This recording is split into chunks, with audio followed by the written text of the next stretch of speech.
Ciao a tutti, sono Claudia Ciotoli e ho 18 anni. Vivo a Fiumicello, in provincia di Udine, e frequento l'indirizzo di beni culturali al liceo artistico di Gorizia. Vorrei proseguire gli studi all'università nel ramo di lingue orientali qui a Trieste.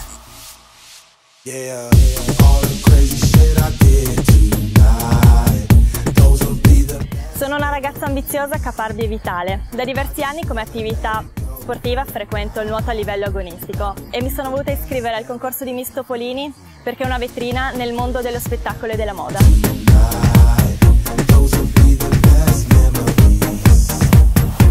Cara giuria, è tempo di votare.